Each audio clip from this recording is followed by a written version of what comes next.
What's up, guys? I'm Amy from LTT, and I'm here with my friend Nate, who's a firefighter, and we are going to talk about gun owners and medical kits. Nate, we've been talking a lot about firearms training as it pertains to civilians starting their everyday carry practice.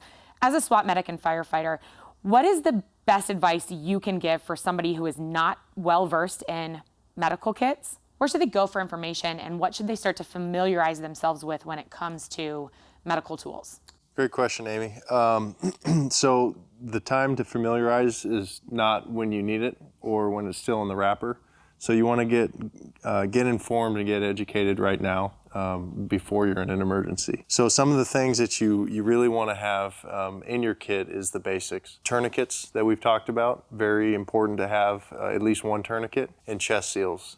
Those are two of the most important pieces of equipment that are going to save lives, keep people from bleeding out, and help restore that airway issue of maybe a sucking chest wound until fire can get there and take over with the fire department and the paramedics. That's a great direction on the two pieces of equipment that are probably the most important. And we'll drop a link to the video that you did with our other friend, Eric, on tourniquets and chest seals. So we'll drop that below so that you have another reference tool. A second question that I have for you is, what is a good aspect of being a responsible gun owner as it relates to first aid and medical supplies? The first thing is, being a responsible gun owner means that you've taken that decision to properly arm yourself, protect yourself, and be ready for any kind of emergency in relation to carrying a firearm. So typically, if you do happen to find yourself in one of those emergencies, whether it be you responding to a tragic incident of maybe an active shooter or even something more personal like a home invasion,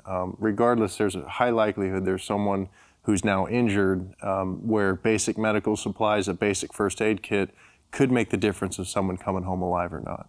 That's a great point, because it's taking the ownership of, hey, I've made the decision to take firearms ownership seriously. I need to think about beyond that step, kind of a worst case scenario planning, making sure that I'm able to respond to that. Right. Yeah, I know my husband is kind of like you, well-trained, well-versed when it comes to firearms and medical supplies. We've talked about tourniquets and chest seals. Do you have a recommendation on a good place to go for information? I know there's a lot of information out there. Where do you recommend people start? Great question. We have the video where myself and Eric are on here discussing basic med kits and tourniquet chest seal application. I know you provided some links below. You can start basic, start simple by first seeking out a local first aid CPR class and go from there. Great advice and direction. Thank you. Wherever you are in your firearms journey, if you haven't started down that medical path, take a look at some of the resources below to get started and start to build that as part of your carry journey.